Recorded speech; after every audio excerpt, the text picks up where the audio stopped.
The Grand Assembly Hall fell silent when the human delegation entered. Ambassador Taekwon walked with his head held high, even though he knew what was coming. Behind him, Admiral Unipark kept her face calm and empty. She had learned long ago to hide her true feelings from alien eyes.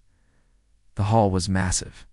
12 raised platforms circled the center stage, each holding representatives from the most powerful species in the galaxy. The Phanari sat on the highest platform, their bird-like bodies covered in shimmering blue feathers. Their leader, High Chancellor Morix, watched the humans with cold yellow eyes. He clicked his beak twice, a sign of amusement among his people. "The humans have arrived," Morix announced. His voice echoed through the chamber. How kind of them to witness their own judgment. Laughter rippled through the assembly. The Athani delegates, their amphibious skin glistening under the lights, made wet sounds of mockery. The silicon-based Korvathi rumbled with what passed for humor among their kind. Even the normally quiet mission swayed their tentacles in amusement. Taekwon stepped onto the central platform. He was 63 years old, with gray hair and deep lines on his face. To the aliens around him, he looked ancient and frail. The Phanari lived for thousands of years. The Athani measured their lives in centuries. To them, humans were mayflies, creatures born and dead in the blink of an eye. "Honored Council," Taekwon began, his voice steady, "I come before you to make one final appeal. Resolution 7 Omega would ban humanity from all galactic trade routes, shared technology agreements, and territorial expansion. I ask you to reconsider. Reconsider." Councillor Brell, of the Athani Collective, leaned forward. His wide mouth stretched into something like a smile. "Why would we reconsider? Your species has proven itself unworthy of galactic society." "We have followed every law," Taekwon replied. "We have honored every treaty." "You breed too fast," another counselor said. "Your colonies spread like disease." "You're aggressive," added a Korvathi delegate. "Your history is nothing but war after war. You live such short lives," High Chancellor Morix said, his tone dripping with false pity. "What can creatures who die in less than a century possibly contribute to civilizations that have stood for millions of years?" Taekwon did not flinch. "We contribute innovation, adaptability. We have developed technologies in decades it took other species millennia to achieve." "Stolen technologies," Brell interrupted. "Copied and modified without permission." "Proved technologies," Taekwon corrected. "Technologies that benefit everyone who uses them. Your own ships use our navigation software. Your medical stations use our equipment. We have made ourselves useful to this galaxy." Morix clicked his beak sharply. "Useful? You make yourselves necessary so that we cannot remove you? Like parasites?" The hall erupted in sounds of agreement. Taekwon stood alone in the center of it all, surrounded by contempt from every direction. Admiral Unipark watched from the edge of the platform. Her hand rested casually near her communication device. "Let us vote," Morix declared. "All in favor of Resolution 7 Omega, the complete ban of humanity from galactic affairs." One by one, the platforms lit up green. The Phanari, the Athani, the Korvathi, the mission. Every single species voted yes. The final count appeared on the central display, 12-0. "The resolution passes," Morix announced. "Humanity is hereby banned from all council space.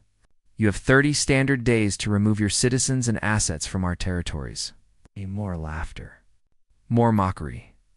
A Phanari delegate threw what looked like a piece of food at the human platform. It landed near Taekwon's feet. "Go back to your mud ball," someone shouted. "Go back to your caves." Taekwon looked down at the thrown object. Then he looked up at High Chancellor Morix. The old ambassador's face showed no anger, no fear. Instead, there was something the aliens could not understand. Something that made Morix's feathers twitch with sudden unease. "The United Earth Coalition accepts your decision," Taekwon said quietly. "We withdraw all diplomatic personnel effective immediately." He closed his datapad with a soft click. "May your stars burn long," he finished. The human delegation turned and walked toward the exit. They did not hurry. They did not look back. Admiral Unipark fell into step beside Taekwon. "They are still laughing," she murmured. Let them, he replied as they passed through the massive doors.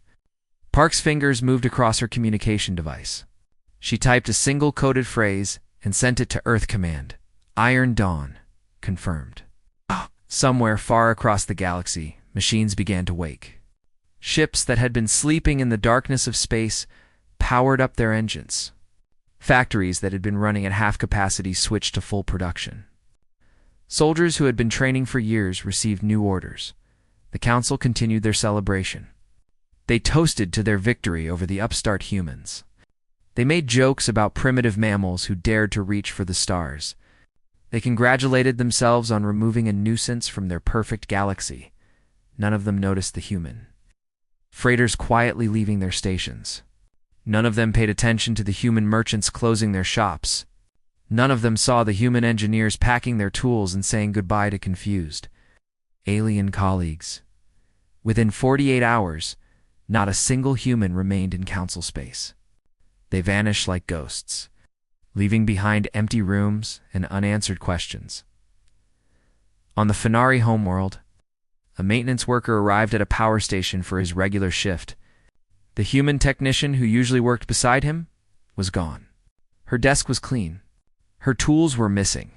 She had left no message, no explanation. Just a small note with 3 words written in neat handwriting. Good luck, friend. The worker stared at the note for a long time. He did not understand why it made him feel afraid. On the Athani Collective's greatest medical station, the administrator discovered that every piece of human-made equipment had been remotely locked. The codes to unlock them had been deleted. Patients began to suffer. Doctors scrambled to find solutions. On a dozen worlds and 100 stations, the same story repeated. Humans disappeared, and the things they had built began to fail. But the Council did not worry. They were too busy celebrating. High Chancellor Morix stood on his balcony that night, looking up at the stars. His species had ruled this part of the galaxy for 3 million years. They had seen countless other races rise and fall. Humans were just another footnote in history, another primitive species that reached too high, was pushed back down. He clicked his beak in satisfaction and went to sleep. He did not dream of war. He did not dream of fire. He did not dream of human ships emerging from the darkness with weapons charged and crews ready. But he should have far away. In the cold void between stars, Admiral Una Park stood on the bridge of her flagship. Around her, 100 warships waited in perfect formation. They were painted black, invisible against the endless night. All ships report ready, her second-in-command announced. Park nodded slowly. She thought of the laughter in the council chamber. She thought of the food thrown at her ambassador. She thought of every insult, every dismissal. Every time an alien had looked at a human and seen nothing but a short-lived animal, they wanted us gone, she said softly. Now they will learn what that truly means. The stars burned cold and distant, and humanity began to move. 3 months passed after the ban. At first, the galaxy celebrated. Parties were held on a dozen worlds. Songs were written about the defeat of the humans. Children were taught that the short-lived creatures had been put in their proper place.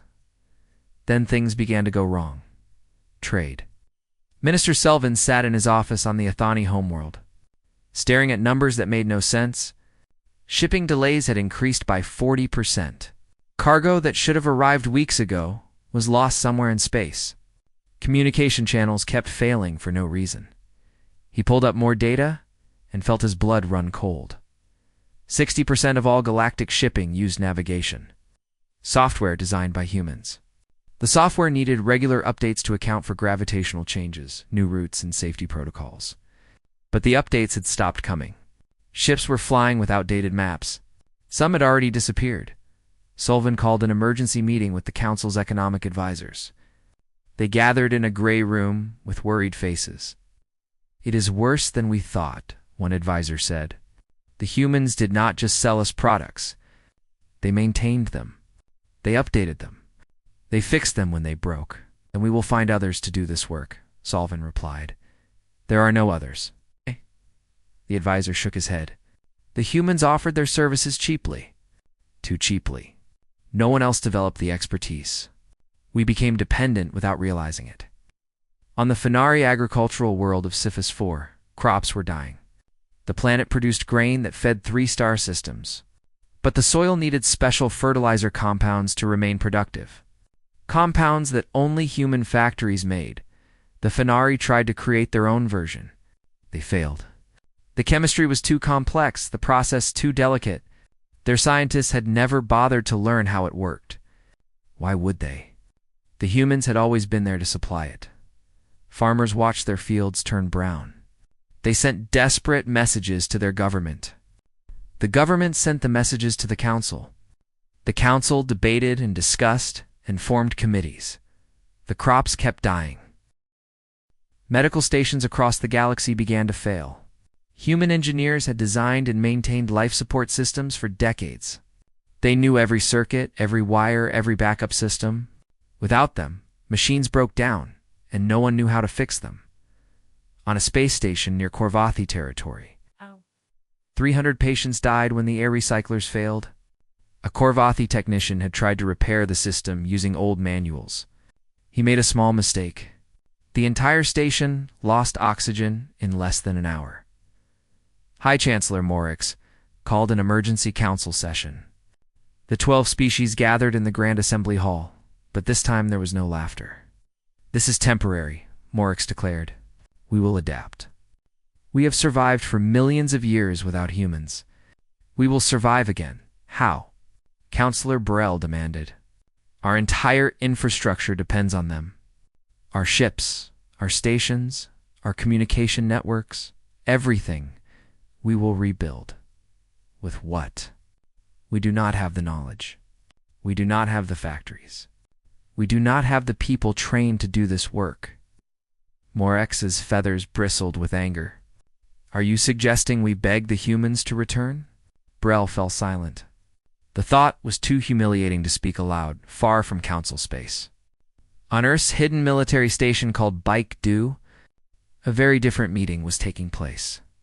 Dr. Hannah Yoon stood before a wall of screens showing data from across the galaxy. "Phase 1 is complete," she announced. "Economic disruption is spreading faster than projected.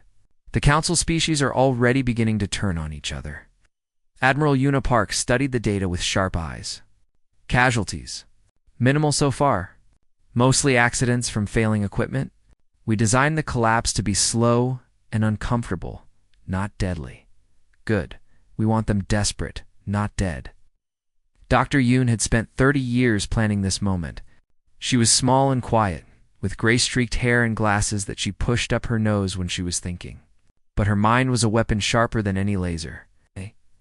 The council made a critical mistake, she explained. They saw our short lives as weakness. They did not understand that short lives make us efficient. We cannot waste centuries debating. We must act quickly or die without achieving anything.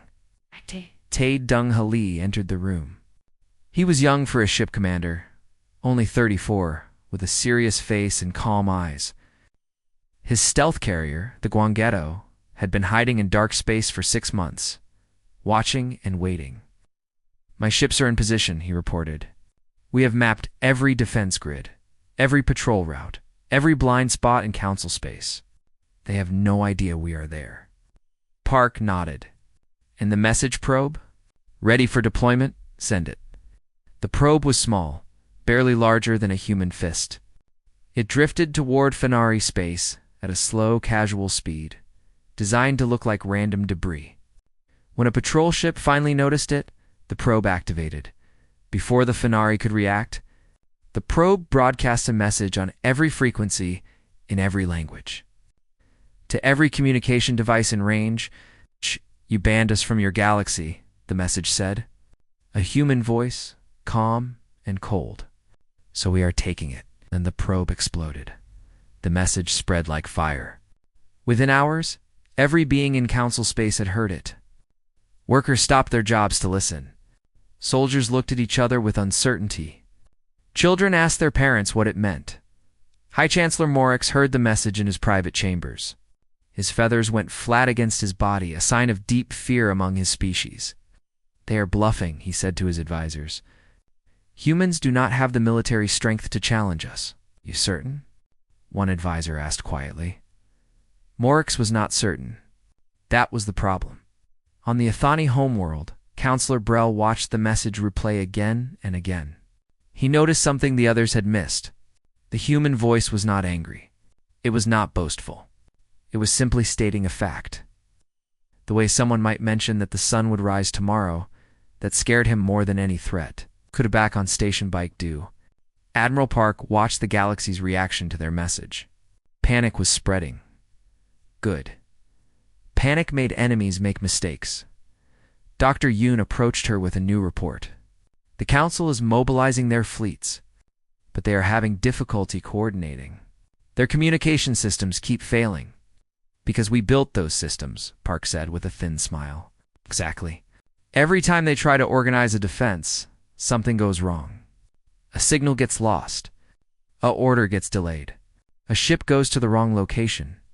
How long until they realize? By then, it will be too late. Captain Dong Hali's voice came through the communicator. Admiral, all stealth carriers are in final position. We are ready for Phase 2. Park looked out the window at the stars. Somewhere out there, the Council was scrambling to defend against a threat they still did not understand. They thought they were facing an angry, primitive species lashing out in desperation. They were wrong. They were facing a plan 200 years in the making. A plan built by short-lived creatures who knew they could not waste a single moment. A plan designed not just to defeat the Council, but to make them realize how badly they had underestimated humanity. Phase 2 begins in 12 hours, Park announced. All ships, prepare for war. The silence was ending. The storm was about to begin, and the galaxy would never be the same again. The Athani. Homeworld Veth was supposed to be untouchable. Its defense grid was the most advanced in the galaxy. Network of satellites and weapons platforms that could destroy any fleet before it came close. The Athani had spent thousands of years perfecting it. They believed no enemy could ever break through. They were wrong, Commander. Subin Chai sat in her command chair aboard the carrier Moonlight, watching the countdown on her display. She was 41 years old with short black hair and scars on her hands from years of combat training. Her crew called her the Ghost because of how quietly she moved through enemy space. Cyber attack commencing, her communications officer reported. Across Veth's orbit, thousands of defense satellites received a signal. It was a small signal, hidden inside routine system updates that the Athani had been receiving for decades. Updates written by human engineers. Updates that contained dormant code waiting to be awakened. The code activated in 17 seconds. The most powerful defense grid in the galaxy went dark. Satellites stopped responding. Weapons platforms froze in place. Warning systems showed nothing but static. On the surface of Veth, military commanders stared at their screens in disbelief. One moment they had been protected by an impenetrable shield. The next moment, they had nothing. What happened? Counselor Brell shouted at his generals. Where is our defense grid? No one could answer him. Then the humans arrived. Commander Subin Chai's fleet emerged from fold space directly. Above Veth, 47 warships materialized, where nothing had been a moment before. The Athani had believed human faster-than-light technology was primitive and slow. They had never imagined humans could appear so quickly, so precisely, so close to their homeworld. Subin opened a communication channel. Her face appeared on every screen on Veth. This is Commander Subin Chai of the United Earth Coalition, she announced. Your orbital defense platforms are now under our control. Your government has for hours to surrender unconditionally. We do not wish casualties, but we will not hesitate. Counselor Brell's response came within minutes. This is an act of war. The other council species will destroy you? They are welcome to try, Subin replied calmly. But their fleets cannot navigate to your location. Their communication systems are failing.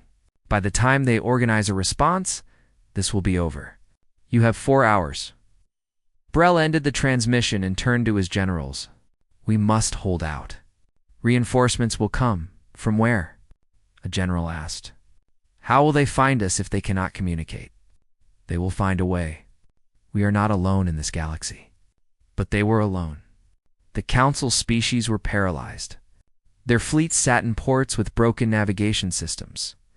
Their admirals sent orders that never arrived. Their governments argued about what to do while precious hours slipped away. On Veth, the 4 hours passed. No surrender came. Commander Suben nodded slowly. General Kang, you are clear to deploy. General Han Kang was 58 years old, a veteran of the Mars rebellions and a dozen smaller conflicts. He had spent his entire adult life preparing for this moment. His transport ships descended through Veth's atmosphere, carrying 10,000 soldiers in powered exosuits. The Council had always mocked human exosuits. They called them proof that humans were biologically weak, that they needed machines to match the strength of superior species. They did not understand that the suits were not compensation. They were multiplication.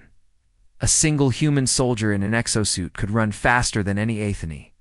They could lift heavier weights, jump higher, survive wounds that would kill unarmored troops. And they could fight in perfect coordination, their suit computers linking them together like cells in a single body. General Kang's forces hit the ground outside Veth's capital city. Athani defenders rushed to meet them. The battle lasted 2 hours. It was not even close. Human soldiers moved through Athani positions like water through sand. Their weapons fired precise shots that disabled rather than killed when possible. Their medics treated wounded enemies alongside wounded friends. This was not war as the Council understood it. This was something different. By the 6th hour, the Athani government surrendered. Their capital was occupied. Their military was disarmed. Their leaders were placed under gentle but firm arrest. Then something unexpected happened. Human. Transport ships arrived carrying not more weapons but food, medicine, construction equipment. Engineers began repairing the damage from the brief battle. Doctors set up medical stations for wounded Atheny soldiers. Aid workers distributed supplies to frightened civilians. Counselor Brell watched in confusion from his detention quarters. A human officer brought him a meal, prepared according to Ethani nutritional requirements. I do not understand, Brell said. You have conquered us. Why are you helping us? The officer, a young woman named Ji Yan, set down the tray and smiled. Because we did not come here to destroy you. We came here to prove a point. What point? That you need us. And that when you needed us most, we were still willing to help. The news of Veth's fall spread across the galaxy in hours. The Council species watched in horror as images arrived, showing human soldiers distributing food, human doctors treating the sick, human engineers rebuilding what human weapons had damaged. Elder Prothus, an ancient Fenari sage who had advised 3 generations of chancellors, requested an audience with High Chancellor Morex. He was old, even by Fenari standards. His feathers faded to pale white. His eyes clouded with age, but still sharp. Made a terrible mistake, Prothus said. The humans caught us off guard. Morex replied. We will regroup. We will counterattack. You do not understand. Prothus shook his head slowly. We mocked them for their short lives. We called them primitives, animals, vermin. We forgot what short lives truly mean. What do they mean? Urgency. Humans cannot wait centuries to solve problems. They cannot take millennia to develop technology. They must work quickly, think quickly, act quickly. They accomplish in decades what takes us thousands of years. Morex's feathers twitched with unease. What are you saying? I am saying that while we were laughing at them, they were preparing. While we were congratulating ourselves on banning them, they were planning this war. Every human alive has been working toward this moment. Every generation has passed the plan to the next. They are not angry primitives lashing out. They are patient hunters who have finally sprung their trap. The next morning, Ambassador Tae Kwan appeared on every view screen in Council space. But he no longer wore diplomatic robes. He wore the black uniform of Earth's military command, with medals on his chest and steel in his eyes. To the Galactic Council, he announced, Your band taught us a valuable lesson. You showed us that friendship and cooperation mean nothing to you. You showed us that only strength earns respect in this galaxy. He paused and let his words sink in. We no longer need your approval. We no longer seek your acceptance. But you will need our mercy. You will need our help to rebuild what is already falling apart. And you will learn one way or another that humanity is not a pest to be exterminated. We are a force to be recognized. The transmission ended. Silence fell across the galaxy. High Chancellor Morix stood alone in his chambers, staring at a blank screen. For the first time in his very long life, he felt something he had never experienced before: fear. 6 weeks after Veth fell, half the galaxy belonged to humanity. One by one, the Council species surrendered without a fight. Human fleets appeared at their borders, and within days, white flags flew over their capitals. It was not fear of destruction that broke them. It was fear of isolation. Without human technology, their civilizations were collapsing. Power grids failed. Food supplies ran short. Medical equipment stopped working. Each species faced a simple choice: fight and watch their people die slowly, or surrender and receive help immediately. They chose surrender. Minister. Baihan arrived on each conquered world with the same message. She was small and soft-spoken, with kind eyes and a warm smile. She did not look like a conqueror. She looked like someone's grandmother.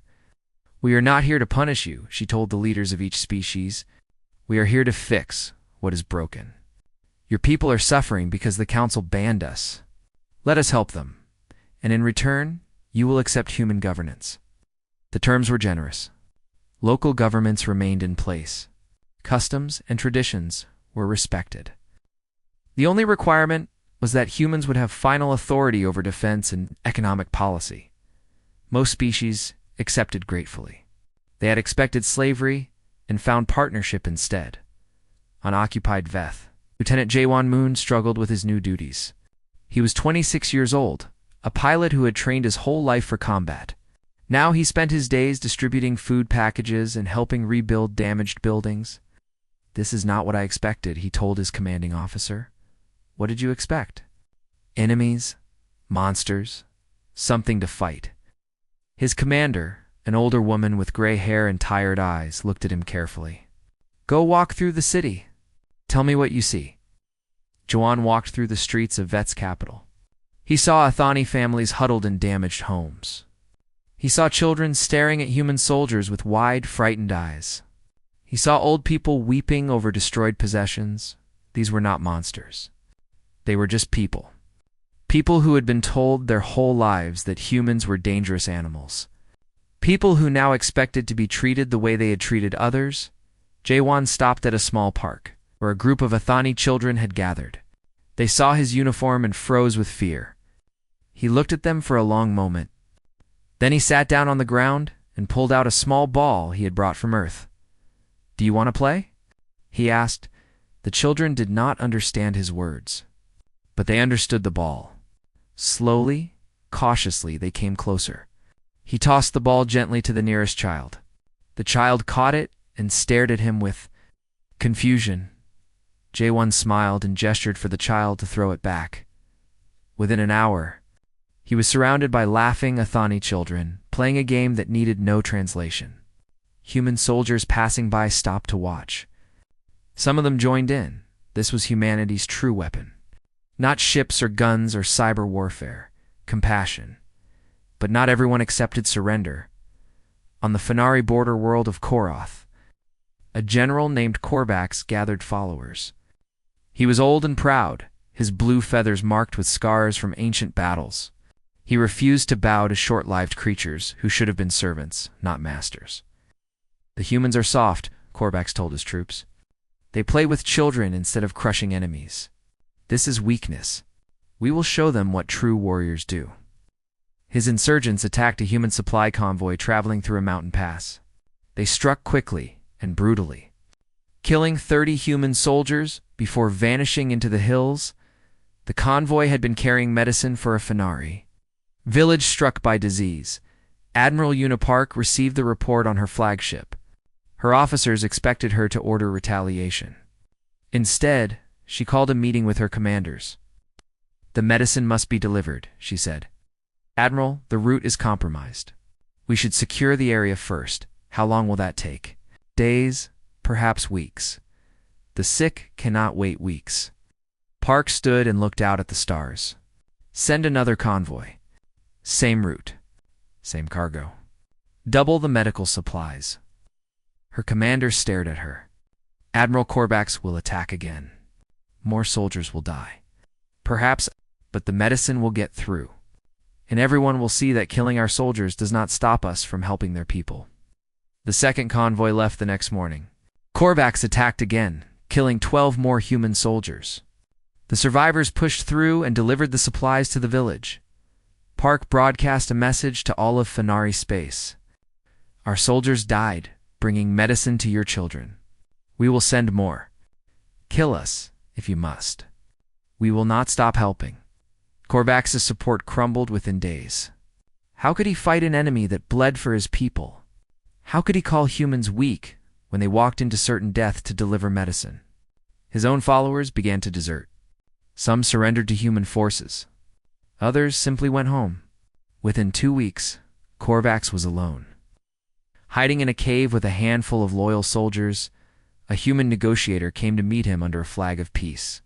She was young and unarmed, walking alone into the territory of an enemy who had killed dozens of her comrades. "Why do you not hate us?" Korvax demanded. "We killed your soldiers. We burned your convoys. We showed you no mercy, because hate would not bring them back," she replied. "And because we need you, need me. I am your enemy. You are a warrior, a leader. Your people respect you.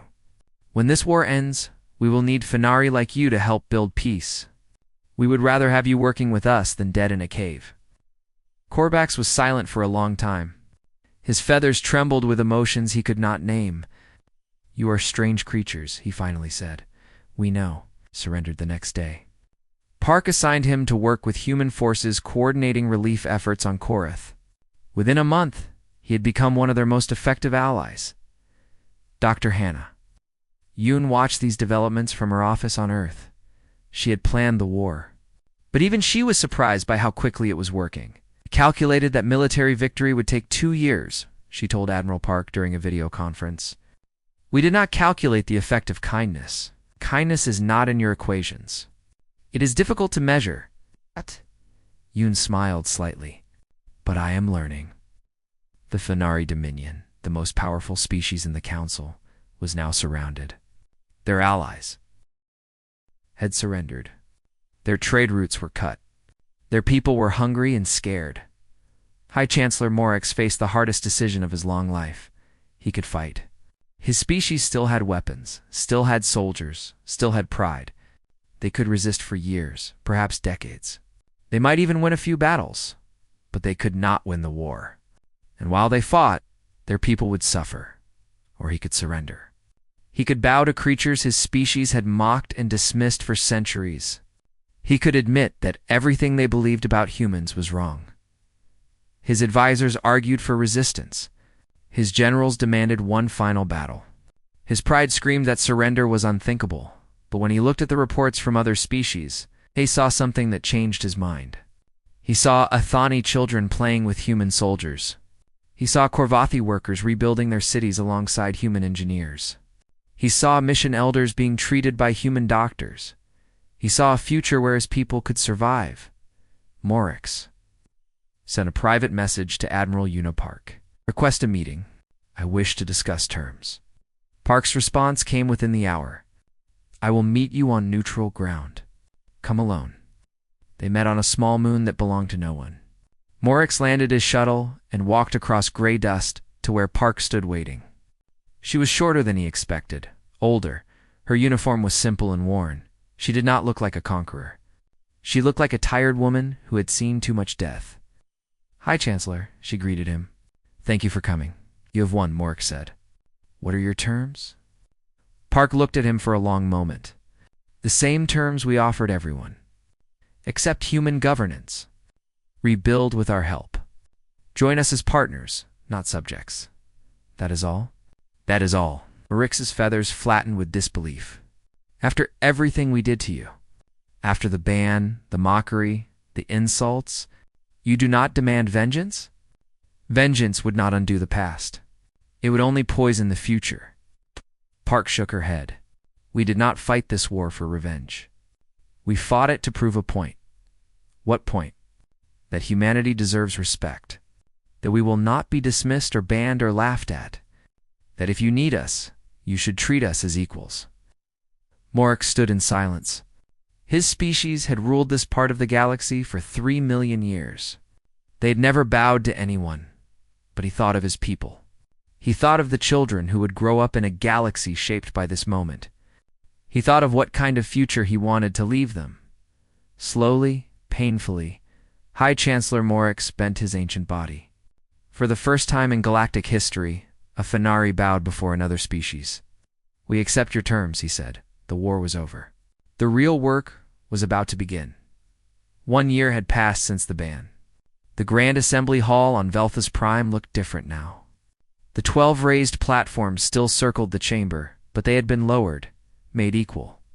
And at the head of the room, where no platform had stood before, there was now a 13th seat, humanity's seat. Representatives from across the galaxy filled the hall. Fenari, with their blue feathers, Athani, with their glistening skin, Korvathian Mission, and all the other species who had once laughed at human ambassadors. Now they waited in respectful silence. President Sungho Beek walked to the human platform. He was 67 years old, with white hair and a face marked by years of struggle. As a child, he had fled with his family from alien raiders, while the council did nothing to help. His grandmother had died on that refugee ship, holding his hand and telling him to be strong. Now he stood in the heart of galactic power. Representing the species that had once been mocked as vermin. "Thank you all for coming," he began. His voice was calm and steady. 1 year ago, this council voted to ban humanity from galactic society. 12 votes to 0. I watched that vote from Earth, along with billions of others. We heard the laughter. We felt the contempt. He paused and looked around the chamber. My grandmother died when I was 7 years old. She was a refugee, running from alien raiders who attacked our colony. We called for help from the council. We begged for protection. You refused. You said our problems were not your concern. You said we were too primitive to matter. The chamber was completely silent. She died holding my hand. Her last words were, "Do not hate them, Sungho. Hate is a weight that will slow you down. Instead, prove them wrong. Show them what we can become." President Beek smiled sadly. I have tried to follow her advice. I do not hate you. But I remember, and I believe we must all remember what happened so that it never happens again. He raised a document marked with the seals of every human nation. This is the charter for a new galactic council. Not a council where the powerful dismiss the weak. Not a council where ancient species mock young ones. A council of equals, where every voice matters, where no one can be banned simply for being different. A murmur ran through the assembly. Some delegates looked uncomfortable. Others looked hopeful. Young Counselor Neetha rose from the Athani platform. She was small for her species, barely 30 years old, with smooth green skin and large, expressive eyes. She had been a child when human soldiers landed on Veth. I wish to speak, she announced. President Beek nodded. The floor recognizes Counselor Neetha of the Athani Collective. Neetha walked to the center of the chamber, just as Ambassador Taekwon had done a year ago. But unlike that day, no one laughed. I was 7 years old when the war came to my world, she said. I remember hiding in our home while explosions shook the city. I remember crying and holding my sick brother who was burning with fever. Our doctors had fled. Our medicine had run out. I thought we were going to die. She paused, gathering her thoughts. Then a human soldier came to our door. She was young, barely older than me now. Her name was Ji-Yin. She was a medic. She saw my brother and immediately began treating him. She worked all night, using medicines she had brought from her own supplies. She saved his life. Neither looked at the human delegation. Somewhere among them, a woman named Jian wiped tears from her eyes. I asked her why she helped us. We were her enemies. Our government had voted to ban her people. She could have let my brother die and no one would have blamed her. What did she say? President Beek asked. She said, Because he is sick and I can help. Nothing else matters. Neitha turned to face the full assembly. I do not love humanity. I have not forgotten that they conquered my world. I have not forgotten the fear I felt when their ships appeared in our sky. But I have learned to respect them. They could have burned our cities. They could have enslaved our people. They could have taken revenge for every insult we threw at them. Instead, they rebuilt what they destroyed. They fed our hungry, they healed our sick. They showed us a different way to be strong. She returned to her platform. The Athani Collective supports the new charter. We are ready to move forward. One by one, other species rose to speak. The Korvathi admitted they had been wrong about human technology. The mission apologized for their silence during the ban vote.